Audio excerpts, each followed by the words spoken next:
a few old familiar faces from life, a few new familiar faces from other My Jewish Learning classes, and a lot of new faces I'm really excited to meet and learn with for the first time. So I want to acknowledge one thing that I think is always important to acknowledge when we teach and learn Torah on topics that are freighted and complicated and very present and contemporary.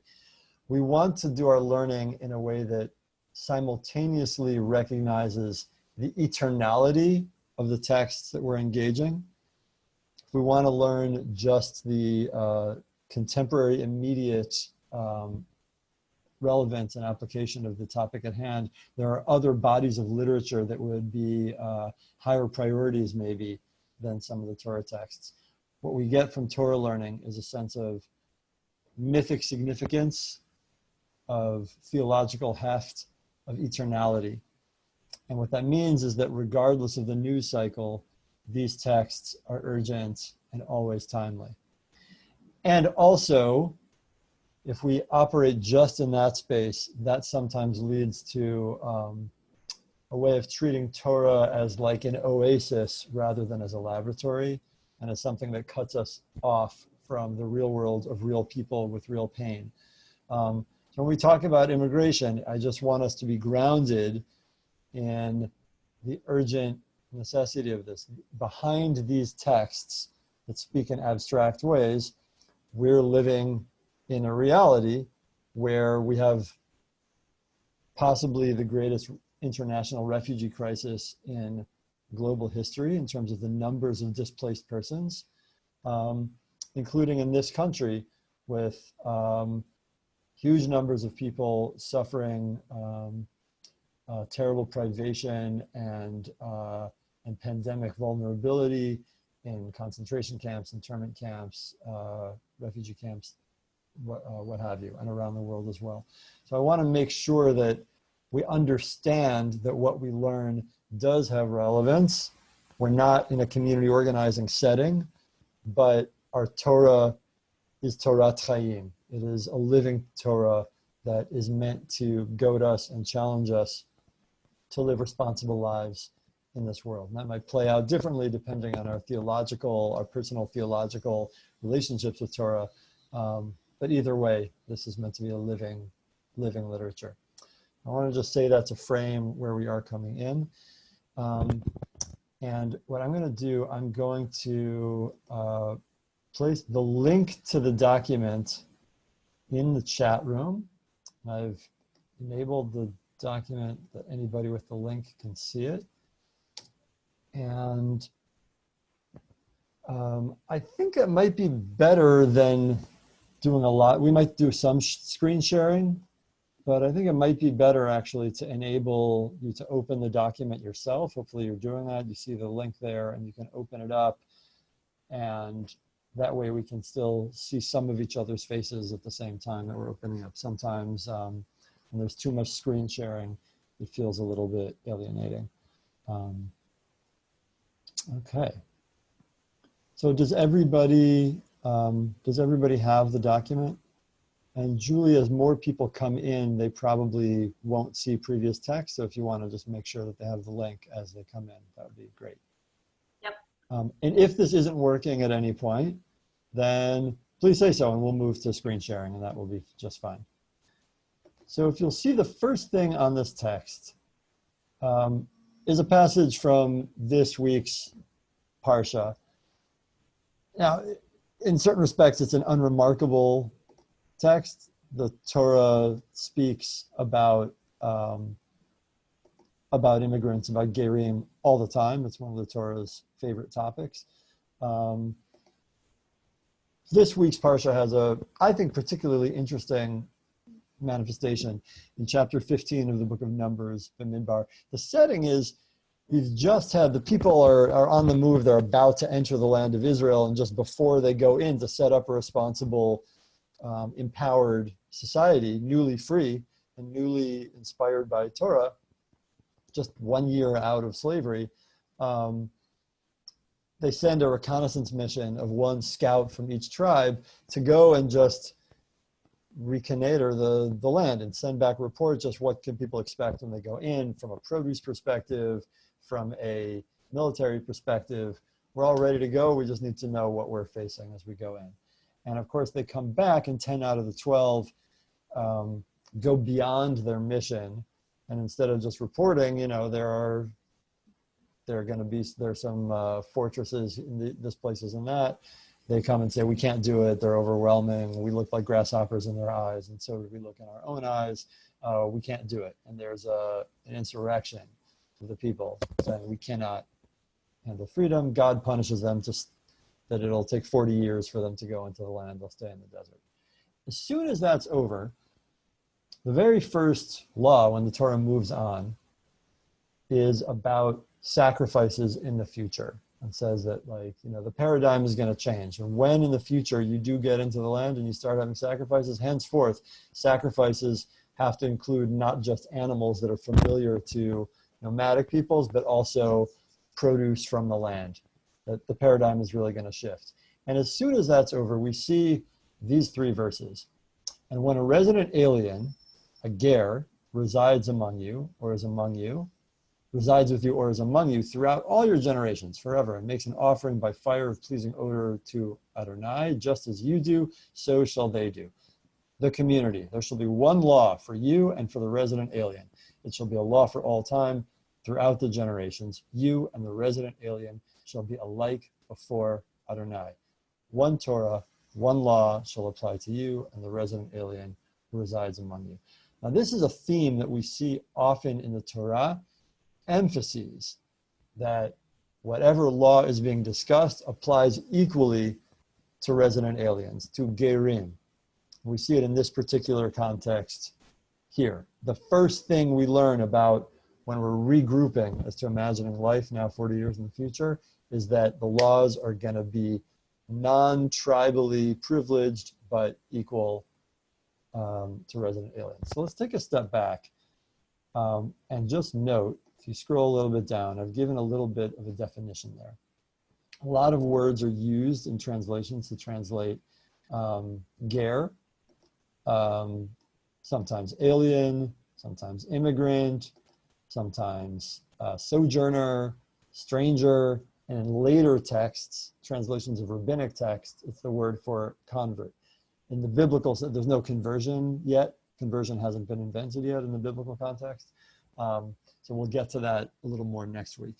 In the Torah, what it's really referring to is a person living in the land of Israel, within the Israelite community, though not descended from the Israelite 12 tribes who inherited and owned land. And more than any other topic, the Torah commands proper treatment of the ger. So we're going to look at 5 different passages in a second, but you should know that by rabbinic count, either 36 or 46 different times in the Torah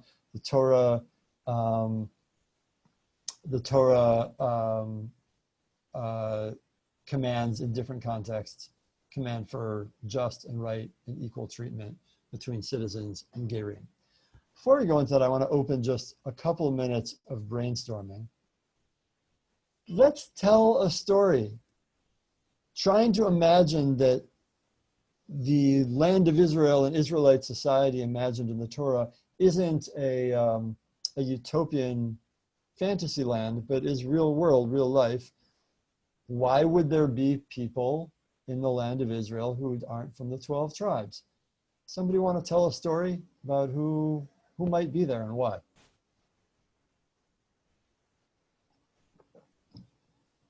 Let's go ahead and unmute yourself and chirp in.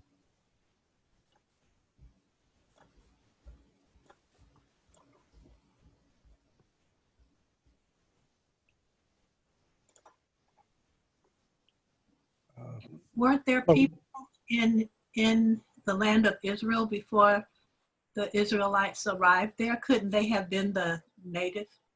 Okay, great. So there's the 7 Canaanite nations who are living in the land of Israel. In my personal opinion, I think the simplest read of the biblical narrative is that they are not assumed to be people who can be gerim, because the Israelites are commanded to commit genocide and annihilate them all, which itself is its own bag of huge problems, of course.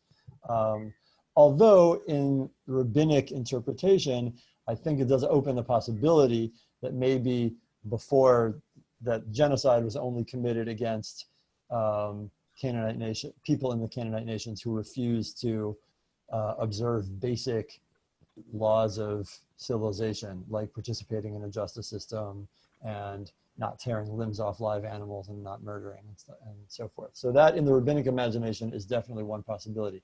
Deb Shubak writes in, some Egyptians left Israel with the Israelites, right? The Erev Rav, the mixed multitude. Might be people who are part of the community but fall through the tribal cracks. Very good. Steve Wolper, you were starting to say something too. Yeah, just that there was a mixed multitude, not carefully described. Great, just like Deb said. Yeah. I'm going to add something else that, like, I think sometimes as biblical readers, we have a tendency to stick to the characters listed and not imagine that the book exists in the same way the rest of the world exists. It's that people migrate because work, because of poverty. There could be Phoenicians or Assyrians who are involved in trade and then end up marrying somebody or get stuck or lose their money or there's a fire. All the factors that lead people to migrate, some of which are risk-taking opportunism and some of which are privation and desperation. Sometimes it's temporary, sometimes it's persecution. Maybe somebody was persecuted just because they got in a squabble with somebody with power. Maybe somebody was persecuted for something more systemic or ethnic.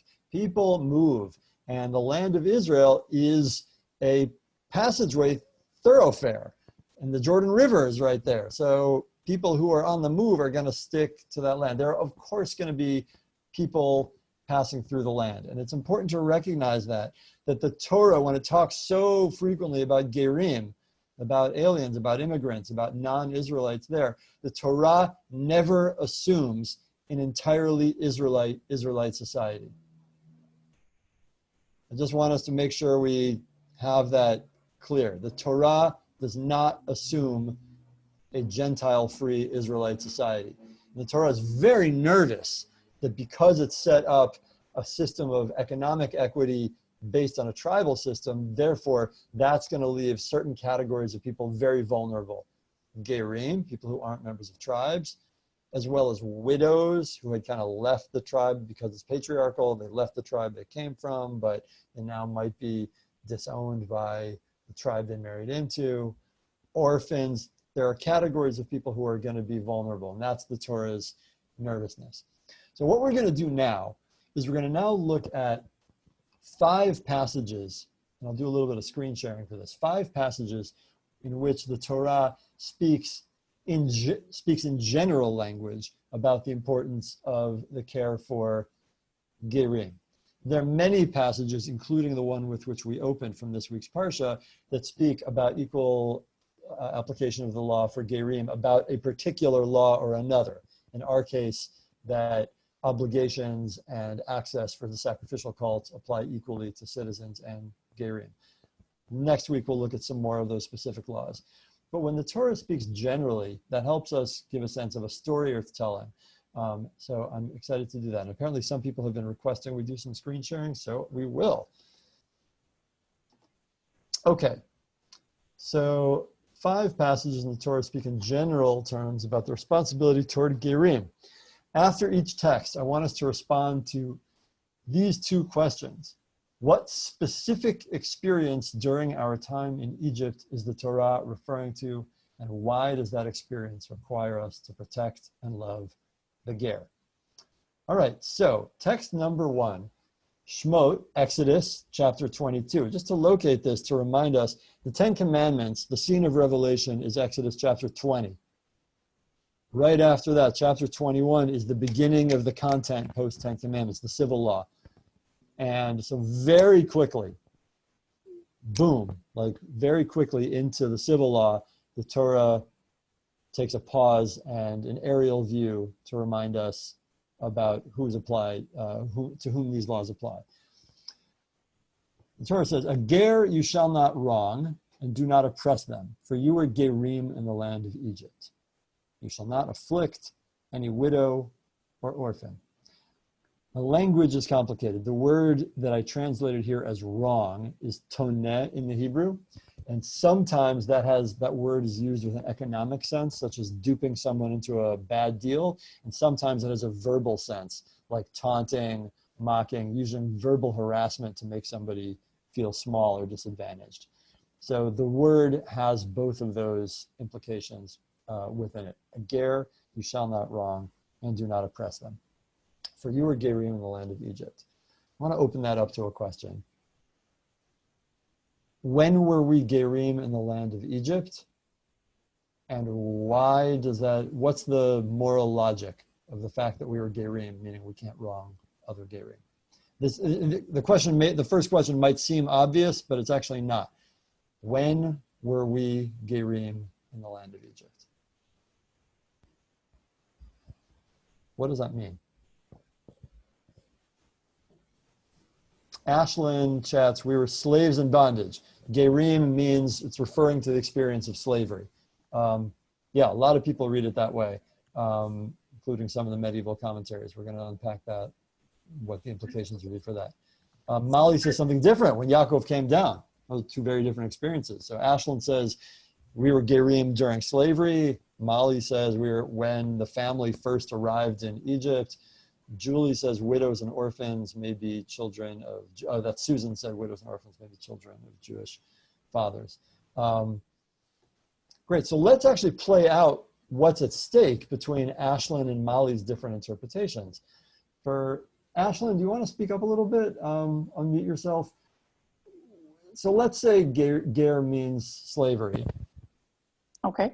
Why does the fact that we were slaves in Egypt mean that we can't wrong or oppress others?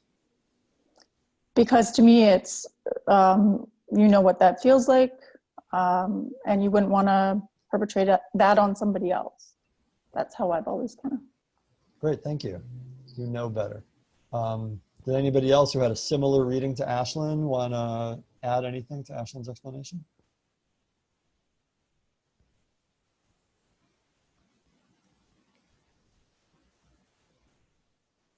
Great. Well, Molly, can we pivot to you? Do you mind unmuting yourself and sharing what's at stake? Let's say a little bit more about what the experience was as gerim when Yaakov came down to Egypt and why that would lead us to have, why it's morally logical to learn from that. Yeah, I mean, this was like the refugee situation, right? Like escaping home because of a lack of food and because of food scarcity. And so it's the ger is as a vulnerable person, as a person who is escaping because they don't, not because they want to, because they don't have another choice.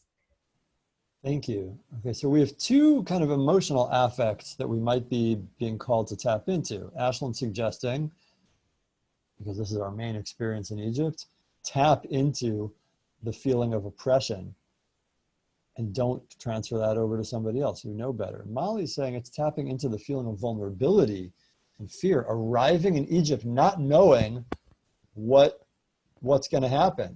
We don't know the language, we don't know whether we're being shaken down, we don't know if we'll all be annihilated or imprisoned or given lots of bounty, or we just don't know. That vulnerability might be guiding us. And I wonder what's at stake, what different actions might be drawn from that. Carrie said something, a third possibility. Perhaps it's referring to the period when Joseph was on top. I guess, after the people, if I understand you correctly, what Molly said, Joseph's already on top in that period. But if I understand you correctly, it's that, once the people have come into Egypt and they've been given status and they've been given land, but they're still an immigrant group. And recognize, Deb adds on to that, even when Joseph was in Egypt, he was a ger. He had to hide some of his Jewish rituals, food. So maybe it's tapping into the experience of even, it was the good times, we were given immigrant status, but remember that it's still difficult. Somebody is still translating themselves and playing on different terms. So what might that demand of us? We have three compelling different approaches here. I love this. Well, let's go back and read the next 4 passages that speak in general terms and see as the Torah escalates as it goes on, how do we learn from them? Judy adds, it seems that all of the suggestions speak to vulnerability and some level of oppression. Vulnerability, I would agree with you, and I think for there the possibility of oppression.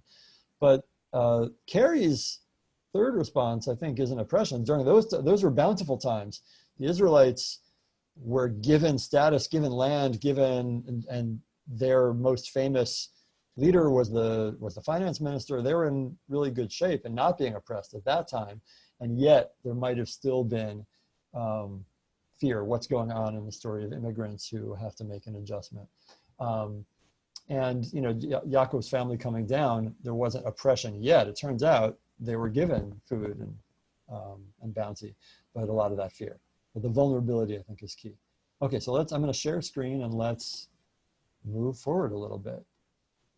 So in the very next chapter, the Torah says something similar and a little bit escalated. A ger you shall not oppress. We already learned that. For you know the life of the ger, since you were gerim in the land of Egypt.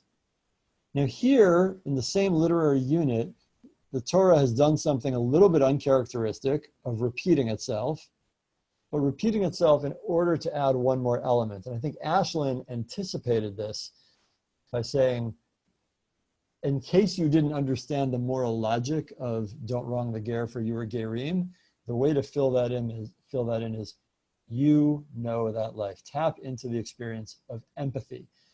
There's a commonality between even you in a position of privilege and ownership and citizenship and somebody who is not. It is part of your story too. Tap into that experience of empathy. And I wonder what that means. Are we tapping into trauma? Are we tapping into fear? Are we tapping into the need for adjustments? What it is that we're tapping into. Moving forward into now the book of Vayikra, Leviticus, chapter 19. This is the holiness code.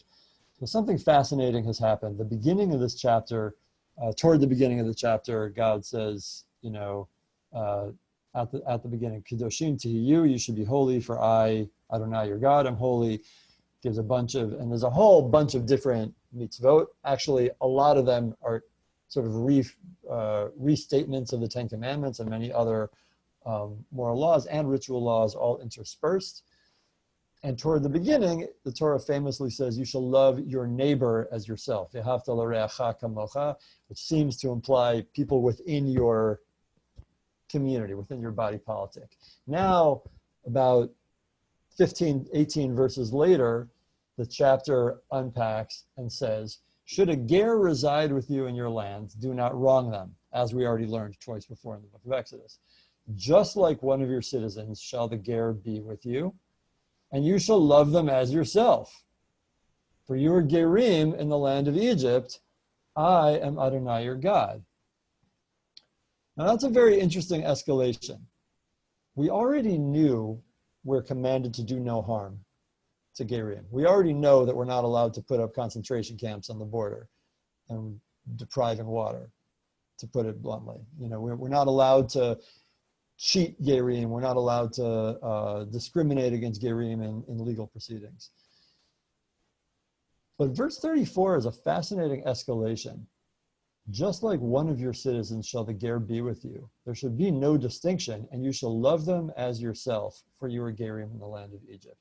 I want us to go back and think for a moment about the question we asked a minute ago.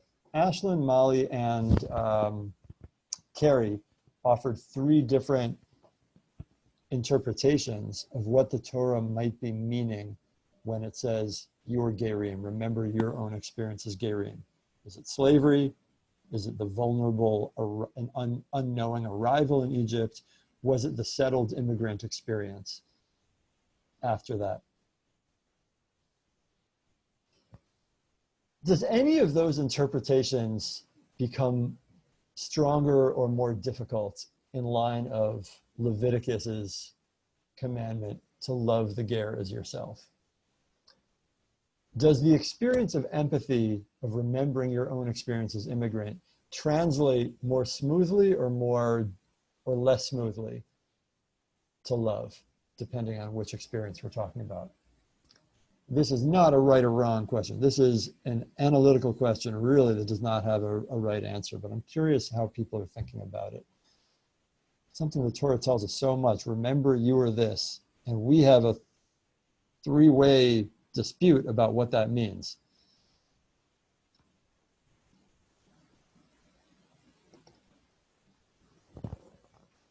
How would Ashland's interpretation, how would the experience of being enslaved translate into love? Or how would the experience of having been vulnerable and afraid translate into love? Or how would the experience of being settled immigrants who still have to accommodate translate into love? Susan says, this reminds me of the white supremacist chants of Jews shall not replace us. The other looks like us, but if we find out they're not us. And Deb says, isn't it basically saying that everybody is made in my image and everybody is equal because I made everybody? I think it might be linked to that assertion. So Anita mentions compassion. So I'd be curious to unpack, is there any difference in the kinds of compassion or empathy, as Laura said, shared experience, that arises from the experience of oppression or the experience of vulnerability or the experience of just difference? Because here we're talking about translating it into love. The Torah was already radical enough when it said at the beginning of the chapter, you shall love your neighbor as yourself, somebody who shares your experience in body politic. Now to say, love somebody with whom you don't have shared language. Which experience, I mean, that's hard. The Torah, I think, says it because it's an unlikely thing for us to do. As a world, we don't seem to do it very well. What would we actually need to be able to do it? Which of our experiences could actually animate that?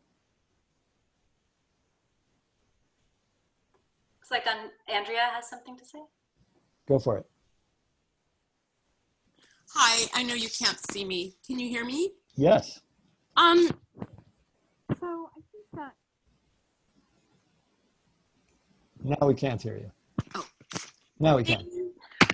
We might want to think that like love is the common denominator of human experience. You know, that everybody understands what it's like to love and be loved, and that is the strongest, perhaps the strongest common denominator, the strongest thing of being human beings that unites us. But I think it's pain. And I think pain is the strongest human experience that unites people, like intersectionally across all kinds of divisions and margins.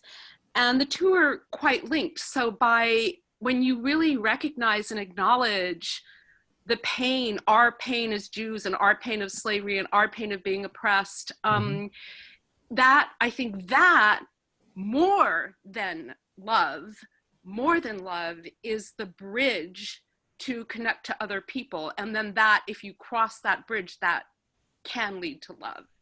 That's my take on all that.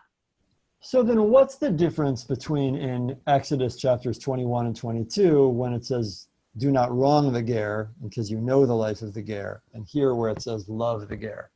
It sounds like the Torah is making an escalation. I want to make sure we're not collapsing those into all meaning the same thing.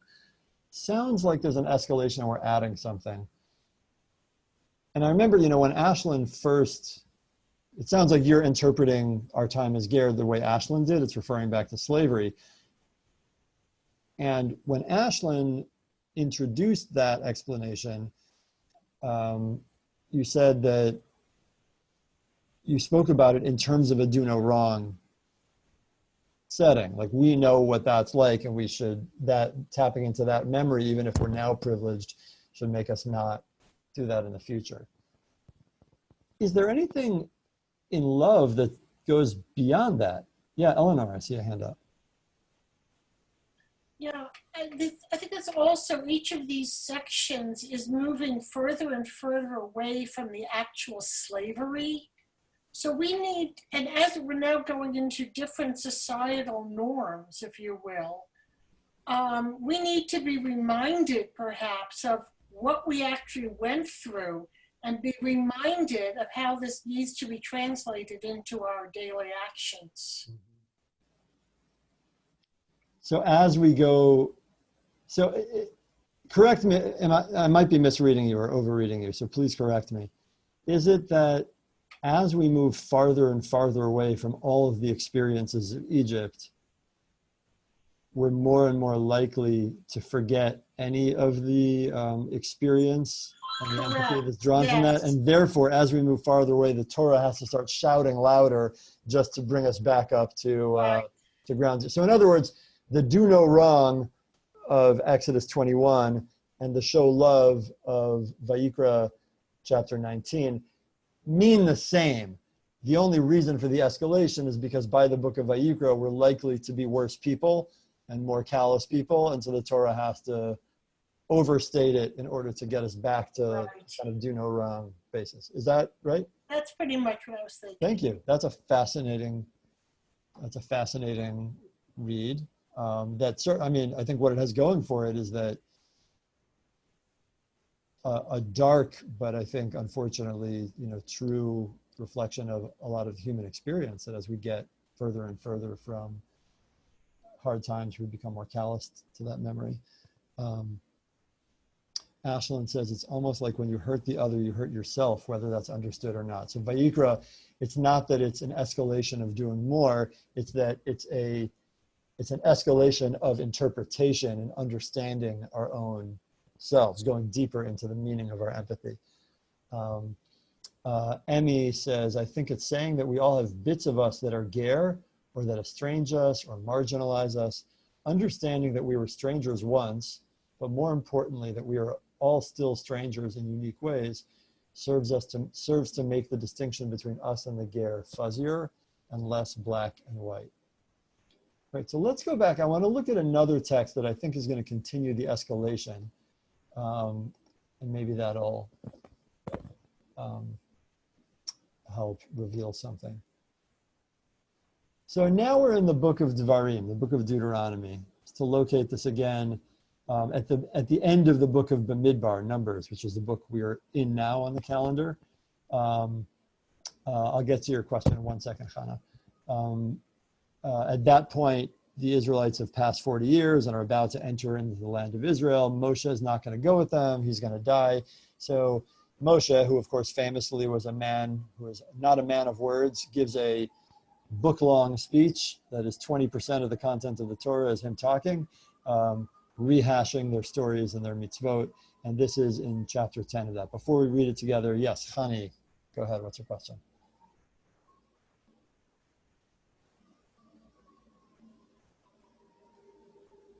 You want to unmute yourself, Hani? Okay. Yes, I didn't have a question. It was actually a response to your question about the difference between loving someone and not wronging someone. Yeah. Because I think those two actions come from two different places. You can do something that is morally proper toward a person without loving them, and you won't ever go beyond just what is necessary.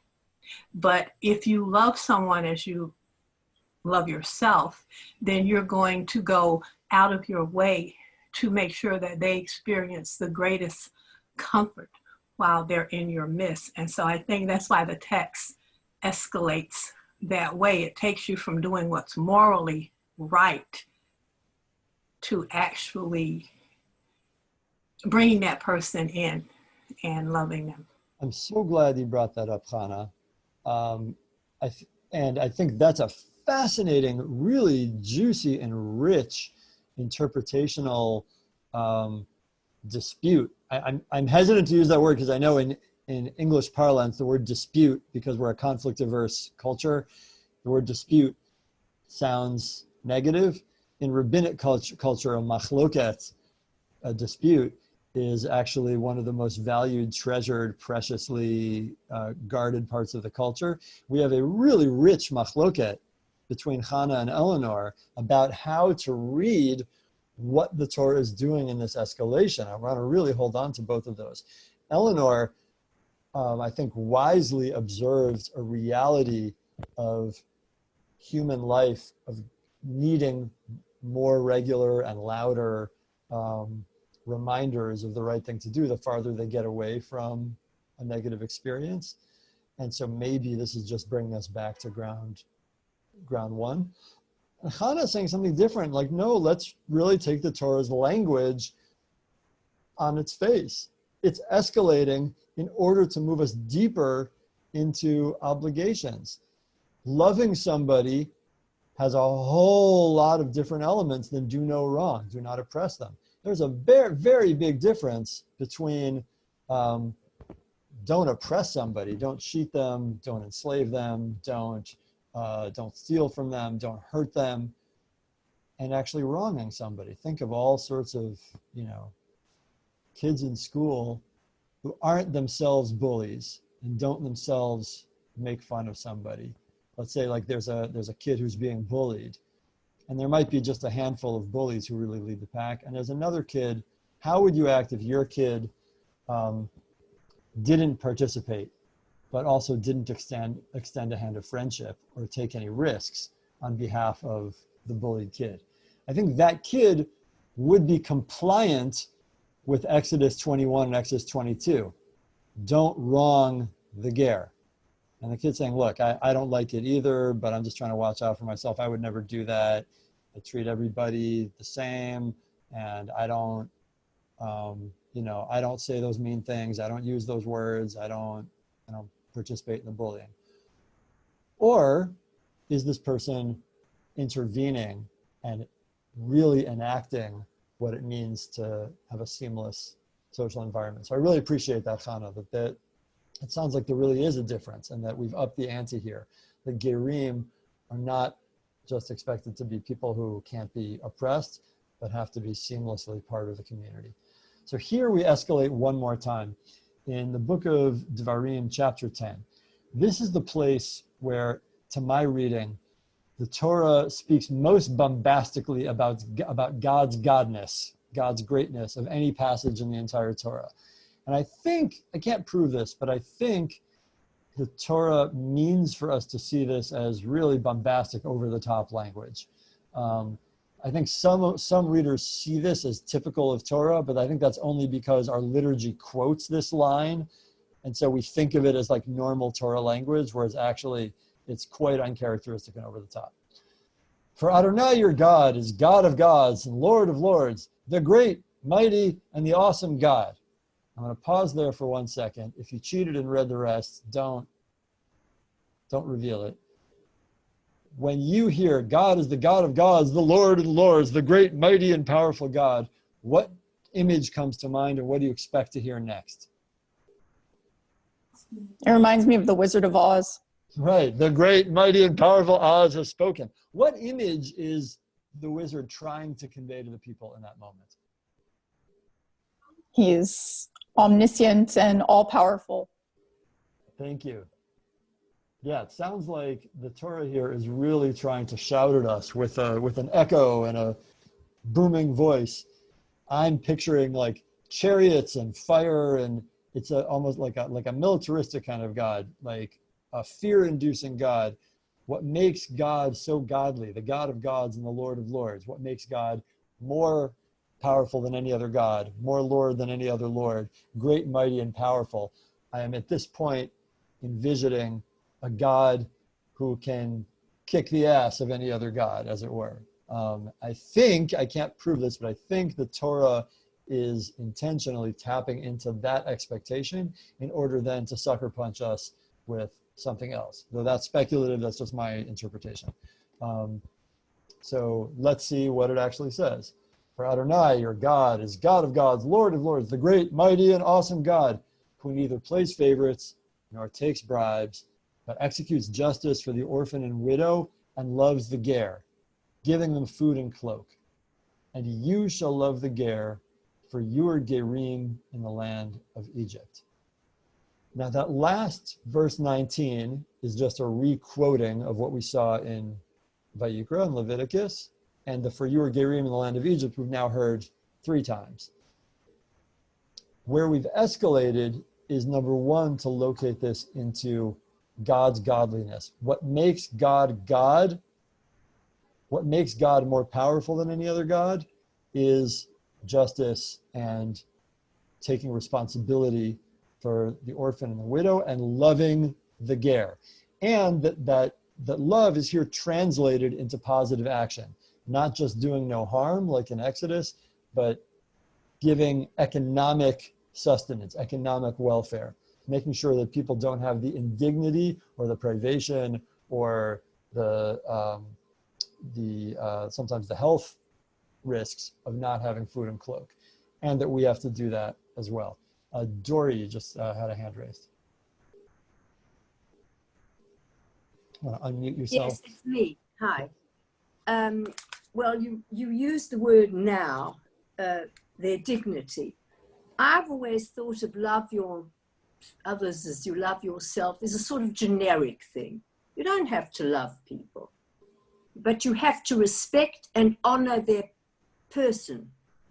And this particular, what we just read, says that you have to feed them, you have to clothe them. And I think instead of you love as yourself, it means giving every person their due honor and respect. That's the dignity of a person. You know, love is translated in some sort of modern way, and I think it's generic. Because I don't even have to like someone, but I must respect them. And right. So I think the question that comes up here, Doris, is the kind of love used in Vayikra and Dvarim, is it similar to the emotional affect of love in common contemporary English parlance? You're suggesting maybe not. I just want to be cautious, though, when you say we have to respect, we don't have to love. The Torah says explicitly here we have to love. The question of the meaning of what that is an open question. And I really appreciate your questioning of whether this is related and identified with our contemporary love. And the other part, because we've gone ahead already, I think the part with Egypt, we always have, bless you, we have to always remember that whenever we're in the diaspora, whether it was Egypt or wherever, we are only tolerated. I think that's what we were in Egypt. We could be in whatever position we thought was wonderful and high, but we were only tolerated. Right, so Doris supports Carrie's third interpretation, which is that when it tells us that we were gerim in the land of Egypt, that refers to the third time, meaning the good years when the Israelites, Yosef was in power, the Israelites had land, had status, had money, and were taken care of, but there was always a question, and that later on we discover it wasn't as good. I want to actually try to clarify that now. We have about 3 minutes remaining. So although I know there's another hand, with your permission, I'm going to draw things to a close here. The fifth passage that speaks in general terms is a stranger passage. Later on in the book of Devarim, chapter 23, the Torah speaks specifically about a couple of nationalities. We might be allowed to have beef with other nations. In fact, we're required to have beef with 7 particular nations. But the Torah says, do not abominate the Edomite, for they are your brother. Do not abominate the Egyptian, for you are a ger in their land. This is a classic example of biblical parallelism. And we have to understand the logic of the passage. So, do not abominate the Edomite, for they are your brother. How is the Edomite, the nation of Edom, our brother? Well, Edom are the descendants of Esav, Yaakov's twin brother. And we remember that Yaakov and Esav had a bad relationship. Yaakov wronged Esav, and the relationship went sour. They later reconciled. And we might have reason to abominate the Edomite because of this passage in Bamidbar chapter 20, which we aren't going to read together, in which the Israelites in the desert asked for safe passage through Edom, and that they would pay for water and just wanted to get safe passage walking on the king's highway. And the king of Edom met them with an army and said, you cross 1 foot into our land, we're gonna meet you with ferocious force. You can't cross into our land. So we have good reason to hate the Edomites because they, when we were trying to be migrants passing through, were very hostile to us. They, as it were, prosecuted anybody who might have offered water on the border to people coming in, much as the American government today. And we might hate them for that. The Torah commands us, though, don't abominate them, even though I understand why you might, because they're your brother, because of the good times before that. So in order for the parallel to work, do not abominate the Egyptian, even though we have very good reasons to abominate the Egyptians. How about hundreds of years of slavery? How about they attempted a genocide, killing half of Israelite babies? But do not abominate the Egyptian because you are a ger in their land. Being a ger in their land is a parallel here to being the brother to Edom. Slavery is parallel to Edom rejecting our water request and our safe passage request. But the reason we have to give special treatment geopolitically to the Egyptians is because we are a ger in their land. And Rashi unpacks exactly what this means, a great commentator. Do not abominate the Egyptian whatsoever, and this is even though they threw your male babies into the river. What's the reason? Because they were a place of hospitality for you at the hour of crisis. For Rashi, we now understand, going back, that Rashi, whenever he sees you were gerim in the land of Egypt, he's read it as Mali read it before.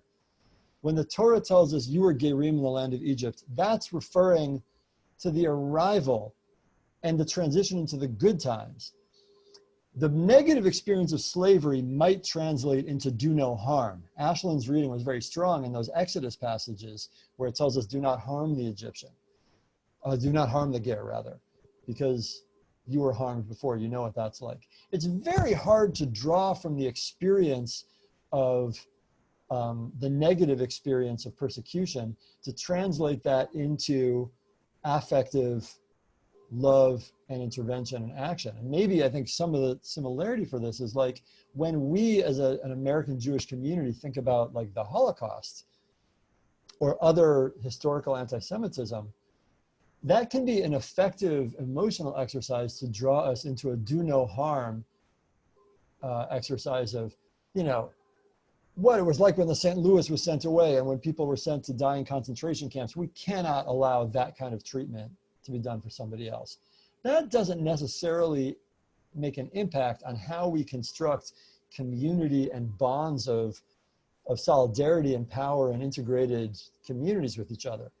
That is much more effectively drawn on, says Rashi, by remembering our arrival into Egypt. We didn't know what was going to happen. We didn't know how they were going to see us. And they welcomed us. They gave us status. We were actually given safety at a time where we could have been annihilated and nobody would have cared. That is the kind of experience, the kind of empathy that can actually lead us much more profoundly into translating what does it mean to be a Jew? What does it mean to follow a God who loves the ger? It means to tap into our experience as somebody who was welcomed by a righteous and just Egyptian empire and integrated successfully into the country, such that it took a coup for a wicked other regime to change our status. It was so good in Egypt that even though we thought we were just going to wait out the famine, they stayed there for a long time, like 190 years in good conditions because it was so good. And then the coup made it so bad. I think the Torah is telling us something very powerful here about which experiences to draw in for what. The Torah knows how to tell us you were slaves to Pharaoh in Egypt. It does that to command us the Shabbat. It does that to command us the sabbatical laws and one or two other things. To say, make sure that nobody is kept out or treated structurally as inferior. It says that in terms of reparations for people who are indentured. but for the much richer experience of creating a multicultural community of love with strong horizontal bonds between people of different experiences, we are called not to be so overwhelmed by our experience in Egypt of slavery and of genocide, to remember that there were 190 years of Egypt being a model empire of welcoming the Israelites, giving us status, land for us to practice our particular cultural practices with dignity on our own terms, and to live a dignified life. Next week, we will meet at the same time and discuss some of the specific laws applied to gerim and what the implications are for thinking about immigrants and undocumented individuals once ger turns to mean a convert in Rabbinic Hebrew.